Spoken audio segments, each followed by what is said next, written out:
My billionaire ex is back, and he knows I'm queen now. Part 1. Chapter 1, The Letter Arrives. The palace smelled like jasmine and candle wax. It always did in spring.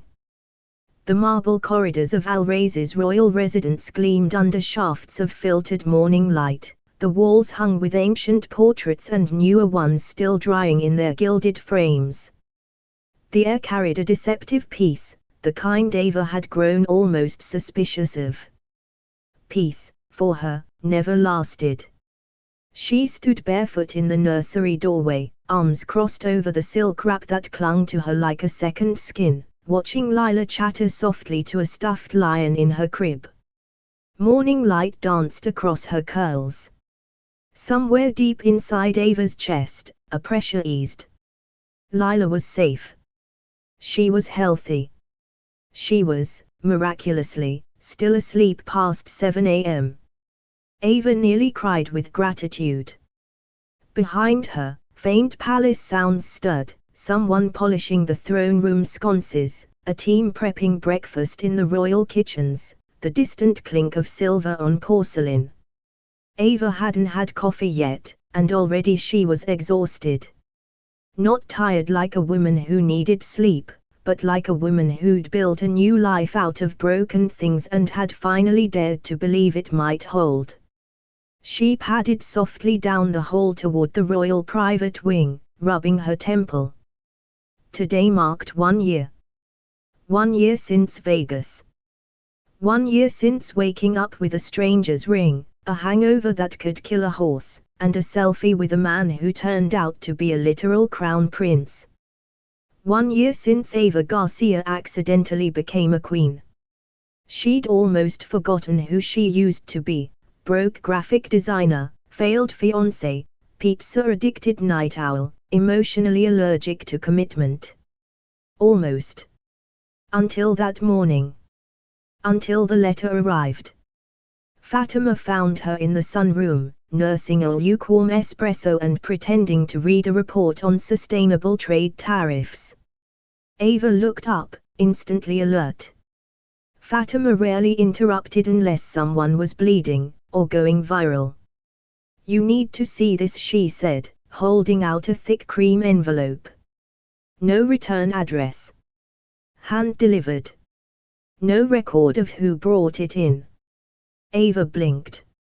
So, a secret admirer? Or an assassination? Fatima didn't laugh. Ava set her cup down. Took the envelope. It was heavy. Old school. Like something out of a 1940s movie, the kind of paper that smelled faintly of money, regret, and ink dipped in memories. Across the front, written in a familiar slant. Ava.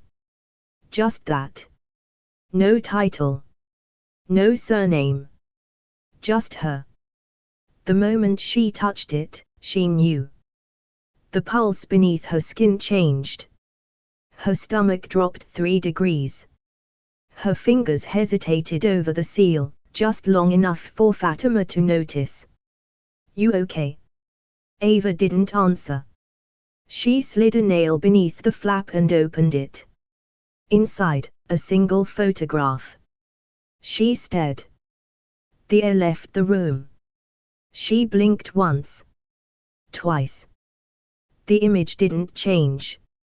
It was a chapel. Vegas style. Garish neon pink curtains. Glitter-stained carpeting. A blurred Elvis impersonator in the background. And front and center, her. Wearing that silver dress. The one she'd sworn she lost. Lipstick smudged. Hair wild. Eyes glassy with alcohol and adrenaline. And beside her, not Kian. But Jackson Dane. Tall. Golden. Smiling like he'd already won. One arm around her waist. The other holding a bouquet of fake roses.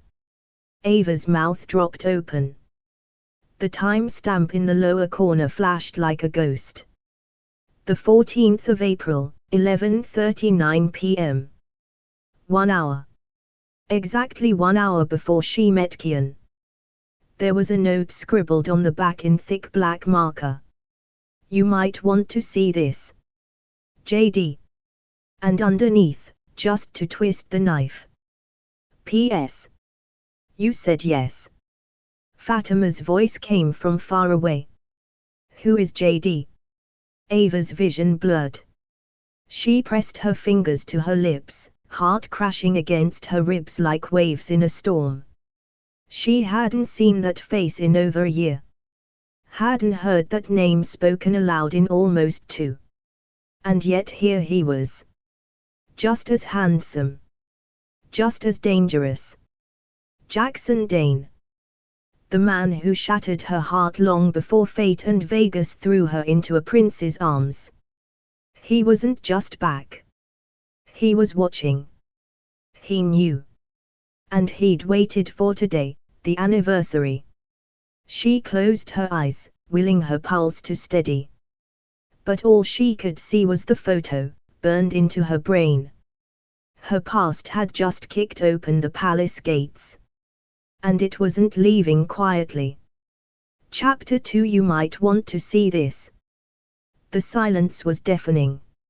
Ava didn't realize how hard she was gripping the photo until her fingers went numb, until the edges crumpled beneath her grip, warping the image of her past like it could be bent, erased, undone. It couldn't. Jackson's face stared up at her, golden and smug, frozen in time beside her own, wide-eyed, laughing, half-lit by that cursed Vegas glow. There was no mistaking it. It was her. 100%, neon-lit, silver-dressed her. And he wasn't photoshopped in. This wasn't AI. Wasn't deep-faked. It was real. Ava's heart thudded once, low and sickening. Then again. And again. Fatima's voice finally cut through the fog. Ava.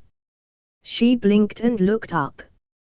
Fatima was leaning forward, eyes narrowed in a way that said she was calculating 10 disaster scenarios per second.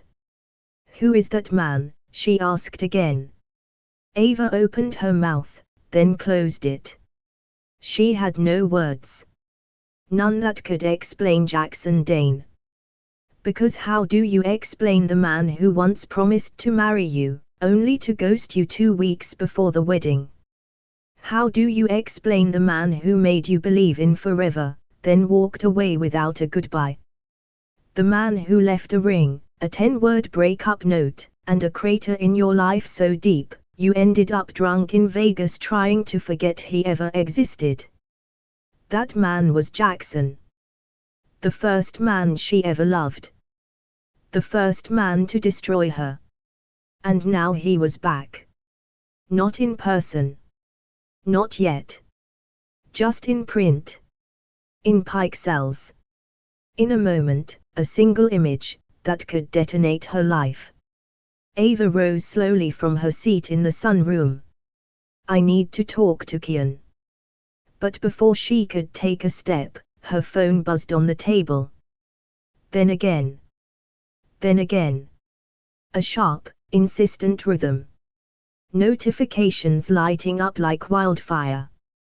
The royal bride's first Vegas groom.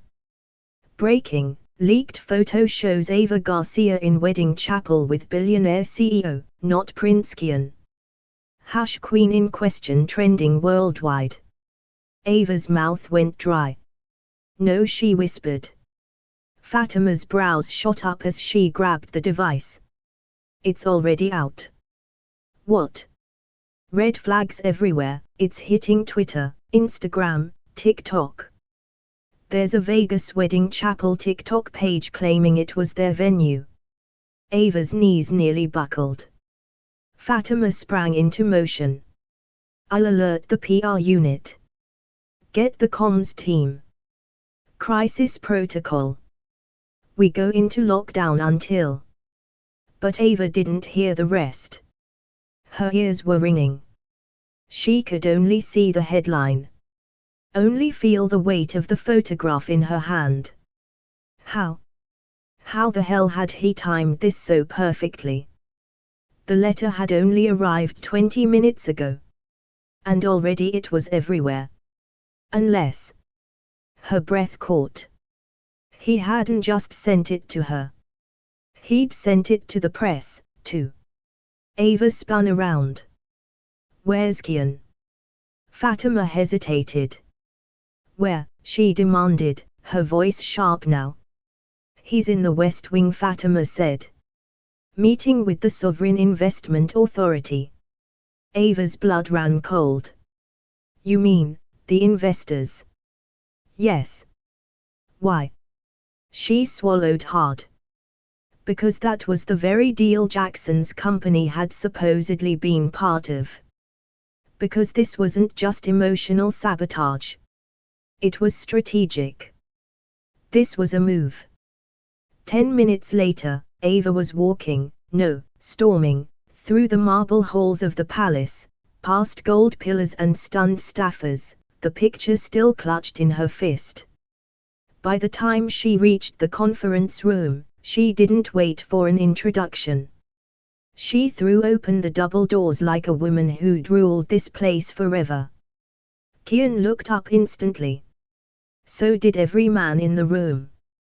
He was seated at the head of the long black and gold conference table, in his tailored navy suit, crisp white shirt open at the collar. Power personified. But the second he saw her face, he stood. Ava. She didn't speak. She walked forward slowly, like her body was operating independently of her soul. And then she placed the photo in front of him. Face down. When he turned it over, when he saw what it was, his expression didn't change. Not at first. Then, his jaw tensed. His eyes narrowed. The air in the room dropped 10 degrees. Where did this come from? He asked, his voice low, controlled, dangerous. It was hand-delivered. To me. Half an hour ago, Ava said quietly. By Jackson. There was a pause. The kind of pause that breaks things. You've heard of him, she added. Kian's gaze snapped to hers. Of course I've heard of him. He's pitching a deal to our National Investment Board. I had no idea he was, this. This, Ava said bitterly, is the man who left me right before I met you. Another silence. Longer. He stared at the image for a beat longer, then slowly flipped it face down again. He timed it. I know. He wanted this fallout. I know. And he got it. Her throat tightened. I didn't remember the photo. I didn't remember any of it. Kian didn't answer. Not with words. But his eyes, his storm-dark eyes, said everything she feared. He believed her. But not completely. And that, somehow, hurt worse than anything else. That night, Ava sat alone in her dressing suite, wrapped in a silk robe, staring at the photo one more time under low lamplight. A chapel. A smile. A ghost of a life she never lived. And written across the back in that arrogant scrawl. You said yes. The letter had arrived. But it wasn't just a message. It was a warning. Jackson Dane didn't want to revisit the past. He wanted to rewrite it. And he'd just made his opening move. Chapter 3, The Forgotten Hour. It was strange, the things the brain chose to forget. Like the precise moment Ava fell out of love with Jackson Dane. Or the hour in Vegas that had now come back to haunt her in pike cells and time-stamped shame. The forgotten hour. 60 minutes between the moment she stepped out of her hotel room that wild, tequila-drenched night and the moment she met Kian at the rooftop bar, the moment her life detonated into diamonds and thrones and paparazzi. And somehow, in that missing space of time, she'd been in a chapel. with Jackson. Smiling. Possibly engaged. Possibly more. The palace was under siege by headlines, but Ava barely heard the noise. Not the low whine of crisis meetings through the walls, not the clicks of Fatima's heels as she paced the corridor outside the Queen's quarters, and certainly not the whispers of scandal that were starting to slip from servants' lips like steam rising from polished marble. She was in her room, locked inside herself, one leg tucked beneath her on a velvet chaise, staring at the photo that had become her latest tormentor. She needed answers. And she only trusted one place to get them. Her mind. But no matter how hard she tried, the memory was black velvet nothing. She could remember dancing. A rooftop. Shots. A girl named Carmen from San Diego with pink hair and a bullhorn. She remembered losing her phone and winning someone else's engagement ring in a dare that involved body glitter and an Elvis impersonator who juggled. But after that, a blank. A yawning, terrifying chasm of maybe. Maybe she did say yes. Maybe she didn't. Maybe it wasn't real. Or maybe it was the most real thing she ever forgot. And the thing about a blank hour. People could write anything in it. Even Jackson Dane. She pulled out her private phone, the encrypted one Kian gave her for emergencies and emotional meltdowns only. This counted. She opened her gallery and scrolled to her Vegas trip album. Dozens of photos, champagne, dresses, silly mirror selfies with red cups and girls in tiaras. Then, a jump. From 11:25 p.m. to 12:41 a.m. A missing chunk. There were no photos taken in that forgotten hour. Except the one that Jackson had. A photo she hadn't known existed. She exhaled slowly. Her heart thudded, a cold, hollow sound. A knock at her door startled her. Fatima didn't wait to be called in. She entered, tablet in hand, expression grim. "We have a problem," she said. Ava laughed once, bitter. "Just the one." Fatima handed her the tablet. Security footage. Vegas. Hotel Florence. Suite 1804. Ava took the device. Tapped the screen. The video flickered to life. There she was. Wearing that silver dress. Stumbling down a hallway, giggling, barefoot, mascara slightly smudged, and Jackson trailing her. No jacket. Open shirt. Tie around his wrist. They were laughing. Arguing. Then. Kissing. Ava's stomach dropped. It wasn't a peck. It wasn't innocent. It was passionate, reckless, the kind of kiss you don't fake. The kind of kiss that didn't belong in the past. Or the present. Or in any footage viewed by a nation. Her face paled. "When did this leak?" she whispered. 20 minutes ago, Fatima said. "It's viral now. #forgottenfiance is trending. And the Vegas hotel is selling Team Jackson t-shirts." "Oh my God." Fatima hesitated. "You don't remember this?" "No," Ava breathed. "I remember the dress. I remember the drinks. But this. That hallway. That kiss." She looked at her own face on the screen, glossy-eyed and alive in a way that stung. "It's like watching a stranger wear my skin." Fatima tapped the screen, freezing the image on a close-up of Jackson's hand on Ava's waist. "There's more." Ava's eyes snapped to her. "More." "Kian saw this," Fatima said, her voice tight. "He watched it before I could stop it." Ava stood up too quickly, knocking the tablet from her lap. It hit the floor with a sharp crack. Where is he now? In his private chambers. He locked the door. Her pulse slammed through her ears. And Jackson? Fatima hesitated. Still in the city. Checked into the Royal Crescent. Under a fake name. But our team tracked him. Ava's hands curled into fists at her sides. So that was it.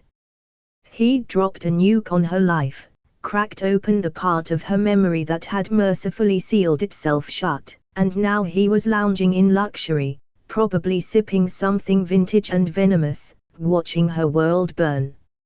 She turned to Fatima, her voice ice. Tell Kian I need to see him. He doesn't want to be seen right now. Then tell him I'm not asking. Fatima gave a short nod, and left. Ava turned back to the screen. The video still frozen. Her past self, wild and glassy-eyed, staring back at her from the darkest pocket of her own memory. A single hour. A single kiss. And now. A royal marriage teetering on a fault line. A nation watching, judging, calculating. And Jackson Dane. He knew exactly what he was doing. Because whatever happened in that missing hour wasn't just a mistake. It was a weapon. And he'd only just begun to use it. Chapter 4 Jackson returns. The Royal Crescent Hotel was the most exclusive property in all of Al-Razi, and that was by design. No photos. No press. No names. Just wealth, discretion, and the kind of luxury that didn't need to advertise. Which is why it made perfect sense that Jackson Dane had chosen it as his reentrance into Ava's world. Ava knew it before the car even pulled up. Before the palace-issued Bentley rolled to a stop beside the grand marble steps flanked by live jasmine walls.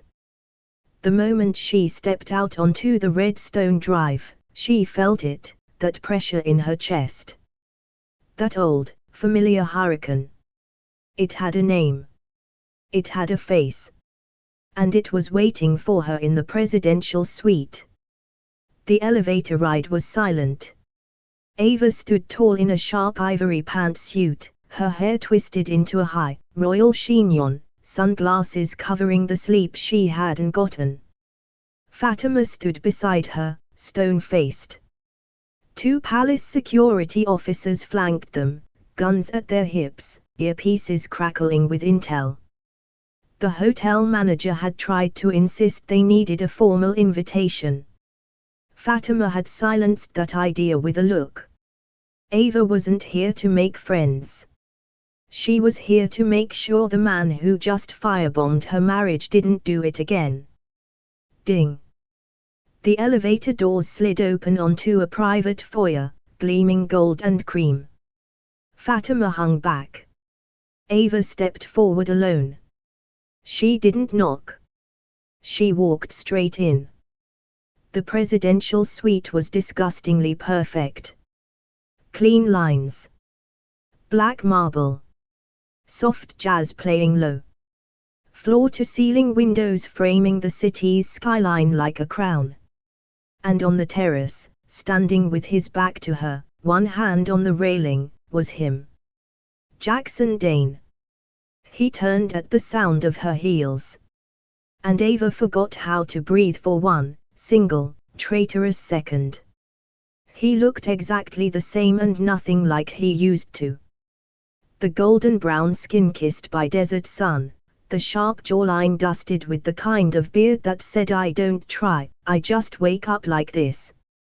Charcoal grey slacks. A black button-down, open just enough to show a hint of chest. That damn wristwatch he never took off, matte black, sleek, expensive, custom. He smiled slowly. Like he'd been expecting her all along. Ava.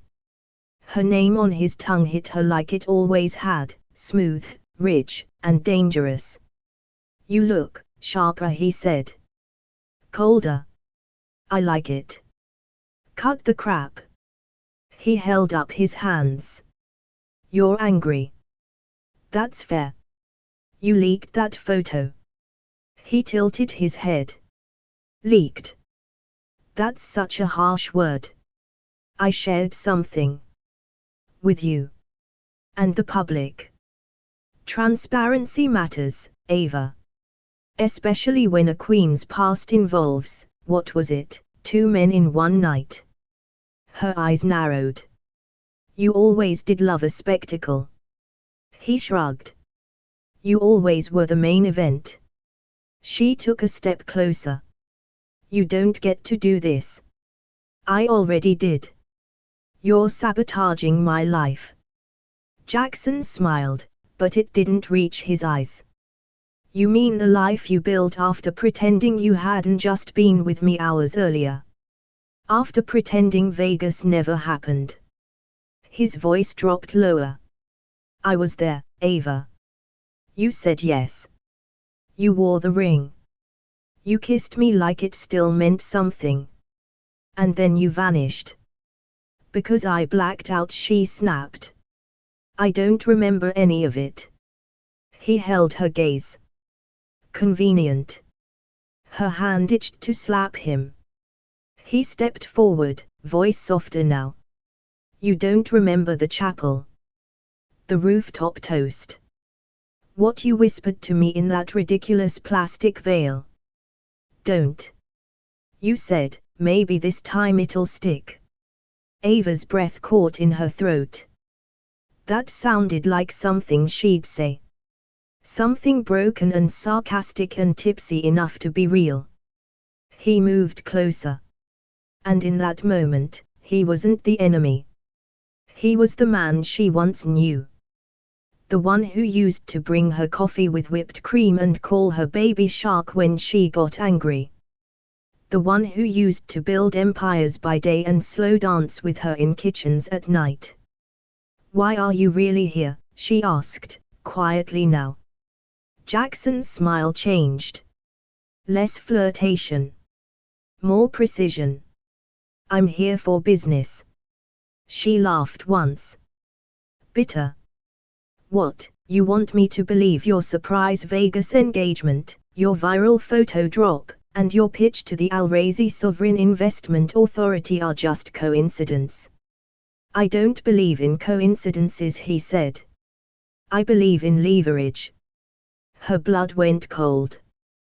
He stepped back, walking toward the bar, pouring himself a neat 2 fingers of something brown and expensive. You married well, Ava. I'll give you that.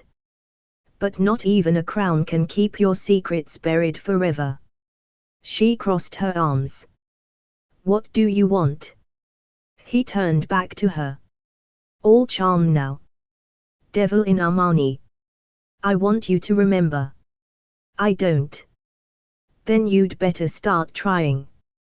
He walked over to a briefcase, snapped it open, and pulled out something wrapped in a velvet cloth. He handed it to her. She hesitated. Then unwrapped it. It was a ring. Her ring. The one she'd lost in Vegas. The one that was supposed to be on her finger the first time Jackson asked. Same cut. Same inscription. Forever is the risk. She stared at it, cold and shaking and furious. I want you gone, she whispered. I'm not going anywhere, he said. You're the one who left. And then, like a final nail in the moment, he raised his glass. To reunions, he said smoothly, and unfinished business. Ava walked out before she could scream. The door shut behind her like a gunshot. And somewhere in the suite, Jackson Dane smiled. Chapter 5, The Hidden Footage.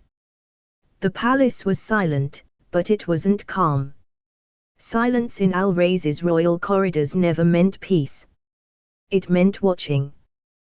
Waiting.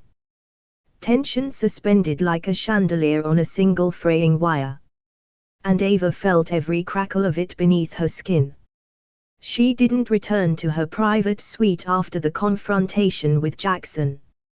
Instead, she went straight to the crisis team, buried in the East Wing War Room, a sleek, high-tech nerve center where headlines were managed like military operations. Fatima was already waiting there, standing in front of a massive curved screen that displayed a full map of Ava's current scandal, article links, hashtags, digital fingerprints.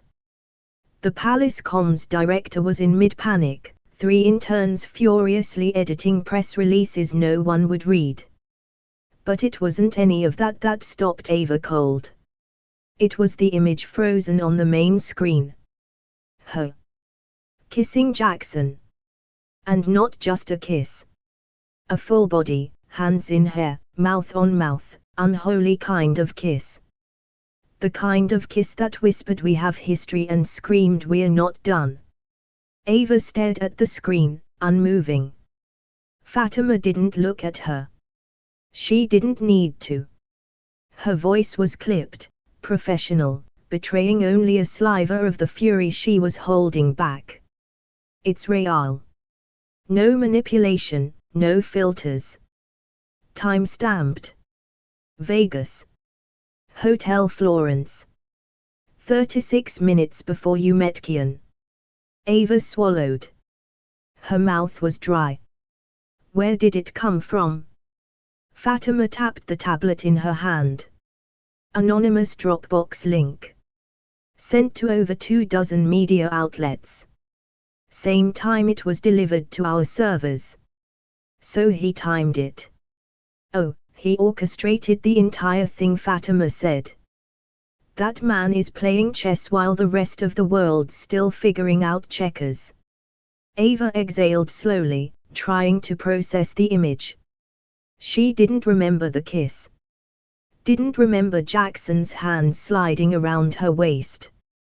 Didn't remember the heat of it, the tilt of her head, the flash of neon as they stumbled into each other like no time had passed. But the camera had caught it all. And worse. Kian had seen it. The walk to his office felt longer than the drive to the hotel. The guards outside Kian's private wing didn't stop her. They didn't speak. They looked away. That was almost worse than judgment. When Ava reached the royal study, she didn't knock. She never had to. The doors opened silently. He was standing by the window. Back to her. Hands in his pockets. Still. Too still. His jacket was off, shirt sleeves rolled up, cuffs undone. His crown, the one he usually wore during council meetings, sat untouched on the nearby desk, glinting under the soft gold light. And on the massive screen beside him. The video. Looping. Again. And again. And again. She stepped inside. Her voice cracked. You've seen it. He didn't turn. Yes. There was a pause. And then, with terrifying calm, he asked. Do you remember it? Her mouth opened. Nothing came out. I don't, she said finally. I swear, Kian, I don't. It's like it never happened. I only remember flashes. A drink. Music. The lobby. And then. Him. No. Not like that. Not like it looks. He turned then. And the hurt in his eyes wasn't rage. It was betrayal. Not the kind caused by someone doing something wrong. But the kind caused by not knowing whether the person you trust the most might be hiding something they don't even know. A kind of quiet devastation. Do you still love him? He asked. Her heart stopped. She stepped forward. No. You kissed him. I didn't know. You looked like you meant it. It wasn't real. It was a moment, a drunk, blurred moment. that everyone on Earth has now seen. The words hung between them, sharp and slicing. She stepped forward again. Kian. You know me. You know me. I know what I've seen, he said, voice low and deadly. I know that he arrived in this country not just with a business deal, but with a plan. A media strategy. A folder of receipts. And you. He took a step toward her. You walked into a trap, and didn't tell me. I didn't know it was a trap. That's the problem, Ava, he said. You didn't know. She stared at him, throat tight. Not with anger. But with fear. Not fear of losing the crown. Or the palace. But fear of losing him. Because for all the diamonds and bodyguards and royal obligations, Kian had never stopped being the man who kissed her forehead when she couldn't sleep, who carried Lila on his shoulders through the desert garden, who whispered in her ear during long, unbearable dinners with oil ministers. He was hers. And now. She saw how fast that could change. She stepped closer still, her voice breaking. Tell me what to do. He looked at her for a long, long moment. Then he turned away. And said nothing. That night, Ava didn't sleep in the royal suite. She stayed in the nursery, curled up beside Lila's crib, her body tense, her mind racing, the echoes of that kiss tormenting her with every blink. And somewhere in the city, on the rooftop of the Royal Crescent Hotel, Jackson Dane sipped a glass of vintage cognac and watched the stars with a smile. The footage had done its job. The palace was splintering. And he wasn't finished yet. Not even close. Chapter 6: Kian vs. Jackson. There were meetings. And then there were meetings that required bodyguards. This was the latter. It was mid-morning when the confrontation was officially scheduled, at Kian's insistence, not his advisors.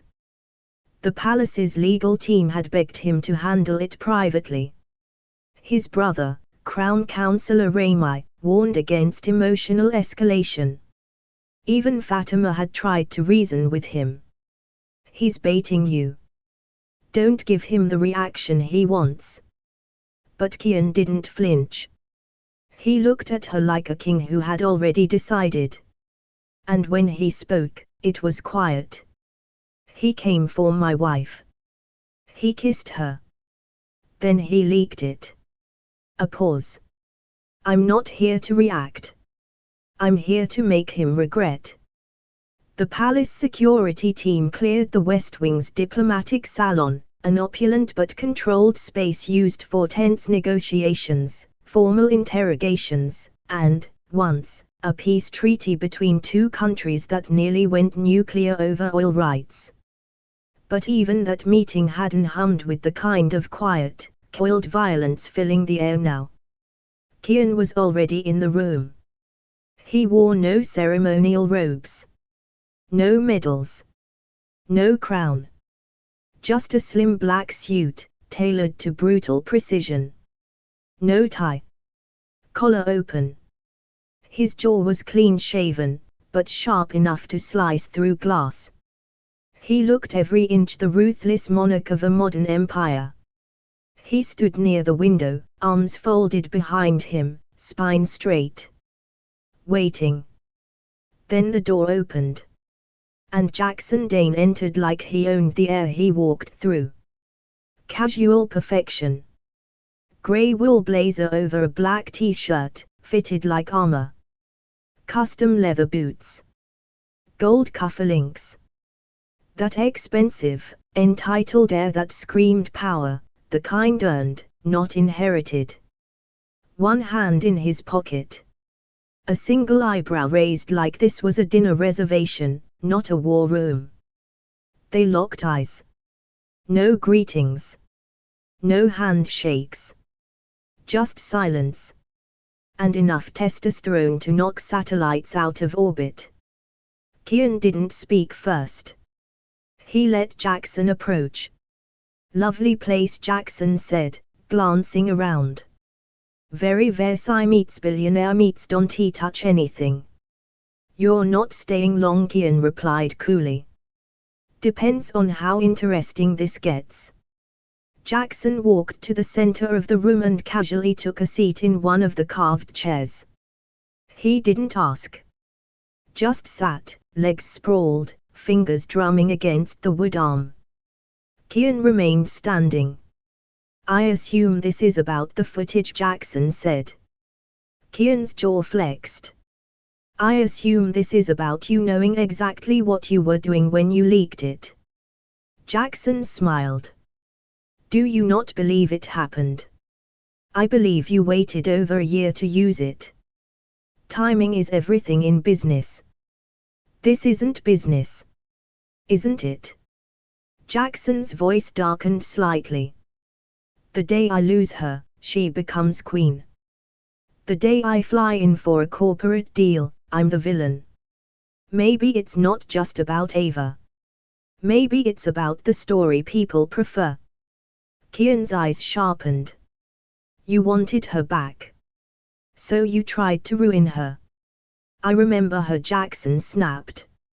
Not the version you cleaned up and crowned. I remember the messy, stubborn, tequila-drunk girl who made websites in coffee shops and once hacked a parking meter to save $5. Kian's gaze turned to ice. And I love her, Jackson added. The room stilled. The sentence dropped like a bomb. I still do, he said, quietly now. And you and I both know she hasn't entirely forgotten me. Maybe not consciously. But something brought her back to that chapel. Something made her say yes.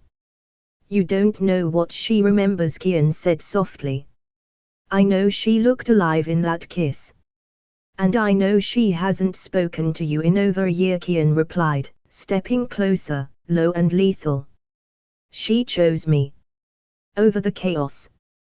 Over the pain. Over your cowardice. Jackson stood slowly. They were inches apart now.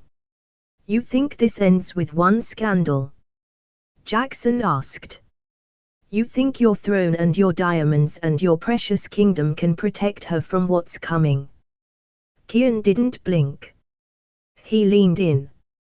And in a voice so calm it chilled the room, he said. You set fire to your past. I build her future. And you will not burn it down. A flicker passed through Jackson's eyes. Rage. Regret. Or maybe something more dangerous, the knowledge that he hadn't made his last move. Kian stepped back. We're done here. But Jackson didn't move. He gave a small, satisfied smile. Not quite, he said.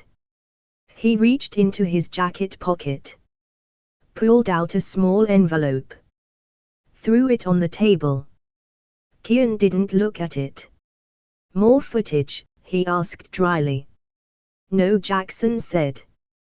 Just a copy of something she signed. In Vegas. Kian's muscles coiled.